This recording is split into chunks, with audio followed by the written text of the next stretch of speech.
दोस्तों, आज मैं प्रधान शिक्षकों से जुड़ा हुआ एक बहुत ही संवेदनशील मुद्दे के साथ आपके बीच में उपस्थित हूं। मुद्दा यह है कि प्रधान शिक्षकों का एक बड़ा तबका घर वापसी चाहता है, पुनः अपने पद पर लौटना चाहता है, शिक्षक के रूप में कार्य करना चाहता है, न कि प्रधान शिक्षक के रूप में।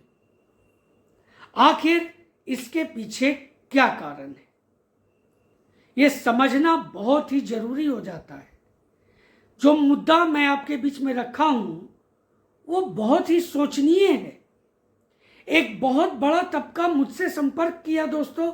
उन्होंने ये कहा कि आप इस पर एक वीडियो बनाइए हमारे लिए, हम वापसी चाहते हैं। दोस्तों, आज मैं इसी पर चर्चा करूंगा कि आखिर क्यों ये जो एक तबका है प्रधान शिक्षकों का वो घर वापसी चाहता है, साथ ही क्या ये हो सकता है, इस पर भी चर्चा करूंगा।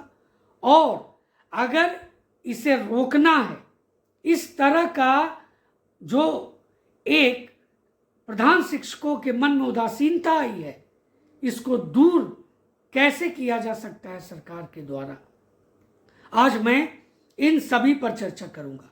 बहुत ही महत्वपूर्ण वीडियो है दोस्तों, आपको अधिक से अधिक शेयर करना जरूरी है। चैनल पर नए हैं या अभी तक चैनल को सब्सक्राइब नहीं किया है तो चैनल को सब्सक्राइब भी कर लेंगे। दोस्तों देखिए, आप जानते हैं कि प्रधान शिक्षक का पद सामान्य रूप से नहीं मिला है।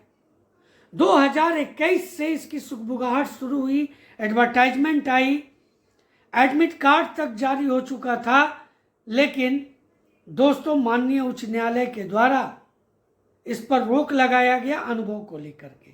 इसमें एक बहुत बड़ा जो पेटिशनर थे वो उर्दू और बांग्ला वाले शिक्षक थे, उन्होंने इस पर रोक लगवा दिया था। उसके बाद एक लंबे विराम के बाद 2024 में इसकी फिर से सुगबुगाहट हुई, एग्जाम हुआ दोस्तों। एग्जाम के एक लंबे अंतराल के बाद रिजल्ट आया, काउंसलिंग हुई, और जब जिला अलॉटमेंट हुआ तो उससे भी जो नाराज शिक्षक थे उन्होंने इस पर रोक लगा दी। और जब रोक लगाया तो एक लंबा संघर्ष चला। प्रधान शिक्षकों का लगातार नेताओं, माननीय मुख्यमंत्री, माननीय एसीएस महोदय से मिलना जुलना शुरू हुआ और अंततः सरकार ने वहां पर यू टर्न लिया, शिक्षा विभाग ने यू टर्न लिया और ये जो प्रधान शिक्षक की नियुक्ति थी उसे पूरा कर लिया दोस्तों। और आज 9,000 को छोड़ दिया जाए तो लगभग दोस्तों 27,000 प्रधान शिक्षकों ने ज्वाइन कर भी लिया। लेकिन जिस तरह से जितनी खुशी के साथ उन्होंने ज्वाइन किया था, ये सोच करके, और उस समय ये बातें भी चली थी ज्वाइन करने से पूर्व, मैंने भी कई बातें इसके बारे में रखी थी। मैं उस समय जो बातें आ रही थी उसको रखा था। मैं सभी शिक्षकों को प्रधान शिक्षक के रूप में नियुक्त होने के लिए प्रोत्साहित भी किया था। आज मेरे कमेंट बॉक्स में वो लिखते हैं कि मैंने आपके चलते ज्वाइन कर लिया। मुझे वहां पर बहुत खेद महसूस होता है। और ये क्या था कि वेतन में एक बड़ा फासला होगा, एक बड़ी बढ़ोतरी होगी। 38,000 से 45,000 के बीच में बढ़ोतरी की बात हुई थी, लेकिन दोस्तों अभी तक बेसिक भी क्लियर नहीं। 30,500 का जो बेसिक था वो आप सोच सकते हैं कि 2022 के एडवर्टाइजमेंट में था। 3 साल बीत गए और अभी भी सामने बहुत सी चीजें नहीं आई है। सभी प्रधान शिक्षकों का अनुपस्थिति विवरणी पहुंच चुका है, लेकिन अभी तक वेतन की कोई सुगबुगाहट नहीं। अब सोचिए, यहीं से ये जो निराशा है वो आती है। वेतन की कोई सुगबुगाहट नहीं है। लगातार दोस्तों रिपोर्ट मांगा जा रहा है, प्रेशराइज किया जा रहा है रिपोर्ट के लिए प्रधान शिक्षकों को। उन्हें ट्रेनिंग नहीं दी गई है जिस तरह की ट्रेनिंग चाहिए। ये 5 दिवसीय ट्रेनिंग नहीं, उनका एक स्पेशल ट्रेनिंग होना चाहिए था। जो पुराने प्रभारी, जो प्रधान शिक्षकों को जिन्होंने प्रभार दिया है, वो इतनी गलतियां की है दोस्तों, जिसकी भरपाई प्रधान शिक्षकों से करवाई जा रही है।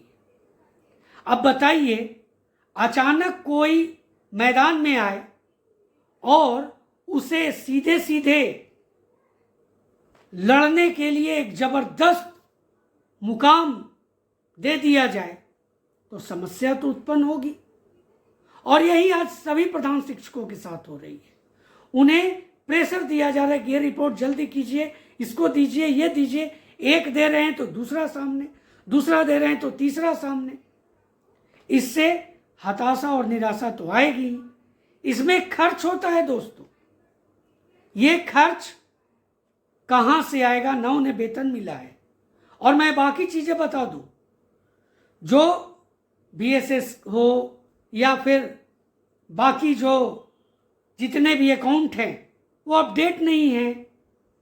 उसमें सचिव का इलेक्शन हुआ है तो खाता चेंजेस नहीं हुई है, जिससे वो ये कार्य कर सके। बहुत सी समस्याएं हैं दोस्तों। जो एक प्रधान शिक्षक हैं वो मेरी बातों को समझ रहे होंगे, उन्हें किस तरह की समस्या का सामना करना पड़ रहा है। सबसे बड़ी समस्या आर्थिक स्थिति, जिसका निराकरण अभी तक नहीं हुआ है। लगभग 1.5 महीने हो चुके हैं और अभी तक शिक्षकों को, प्रधान शिक्षकों को वेतन नहीं मिला है। दूसरा, यह कहा गया था कि अभी ज्वाइन कर लीजिए। दूर दराज जाकर के महिला शिक्षकों ने ज्वाइन किया और उन्हें कहा गया था म्यूचुअल हो जाएगा, जो सीटें खाली रह जाएंगी उस पर आपकी फिर से पोस्टिंग हो जाएगी, पर ऐसा नहीं हुआ। जो शिक्षक दूर के कारण ज्वाइन नहीं किए थे उनके लिए फिर से रास्ता खोल दिया गया है। जिला का ऑप्शन मांगा जा रहा है, लेकिन वो भी तो लिमिट है। दोस्तों, ऐसी कई समस्याएं हैं जिसके कारण आज प्रधान शिक्षक अपना घर वापसी चाहते हैं, पुनः शिक्षक के पद पर लौटना चाहते हैं। आप जरा सोचिए, अगर सरकार यहां पर ध्यान दे तो बहुत सी चीजें हो सकती हैं। उस पर चर्चा कर रहा हूं। आप जरा सोचिए, क्या यह संभव है पुनः वापसी? तो यह संभव नहीं है, क्योंकि जो प्रक्रिया थी, भर्ती प्रक्रिया थी, उसमें साफ इंगित था कि जैसे ही आप प्रधान शिक्षक के पद पर ज्वाइन कीजिएगा, पिछले विद्यालय से आप स्वतः आपका इस्तीफा हो जाएगा। इस्तीफा जब आपका हो गया तो आप कैसे वापस जा सकते? दोस्तों, विरमण पत्र नहीं लिया गया आनन फानन में, लेकिन ये बातें सामने आई थी। अगर मैं गलत हूं तो आप जरूर कमेंट कीजिएगा। और इन सब प्रक्रिया के आधार पर जो बातें सामने आई हैं, ये वापसी आप नहीं कर सकते, नहीं वापसी कर सकते। सरकार अगर ऐसा चाहती है, बहुत से जो ऐसे महिला शिक्षक भी हैं, कुछ पुरुष शिक्षक हैं, वो जाकर के पटना में इस तरह का बातें रखा है, उन्होंने एप्लीकेशन दिया है, बहुत से ग्रीवांस में भी डाला है। लेकिन दोस्तों, ऐसा नहीं हो सकता, आपकी पुनः वापसी नहीं होगी। अगर सरकार कर दे तो ये बहुत बड़ी बात होगी। मैं चाहूंगा कि जो वापसी चाहते हैं वो लौट जाए। लेकिन दोस्तों, इसमें सरकार की भी किरकिरी है। तो इसलिए सरकार को यहां पर क्या चाहिए? सरकार को यह चाहिए कि वेतन की बढ़ोतरी कर दी जाए। दोस्तों, एक अच्छा ट्रेनिंग शेड्यूल बनाया जाए, जिसमें सभी प्रधान शिक्षकों को हर तरह के जो समस्याएं हैं उसको दूर किया जाए उस ट्रेनिंग पीरियड में। और साथ ही साथ जितनी भी समस्याओं को वो इस स्टेज में फेस कर रहे हैं, उसे विभाग के द्वारा सुलझाया जाए। और सबसे बड़ी बात मैं जो कह रहा हूं वो यह है, वेतन बढ़ोतरी सबसे बड़ा कारण यही है जिससे ये वापसी चाहते हैं। दोस्तों, अगर इन सभी चीजों पर सरकार विशेष ध्यान दे तो ये प्रधान शिक्षक जो आज निराश और हताश हैं, इनके अंदर एक खुशी की लहर दौड़ेगी। दोस्तों, आप मेरी बातों से कितने सहमत हैं जरूर कमेंट कीजिएगा। अधिक से अधिक शेयर जरूर कर दीजिएगा और चैनल पर नए हैं या अभी तक चैनल को सब्सक्राइब नहीं किया है तो चैनल को सब्सक्राइब जरूर कर दीजिएगा। तो मिलते हैं अगले वीडियो में, तब तक के लिए जय हिंद।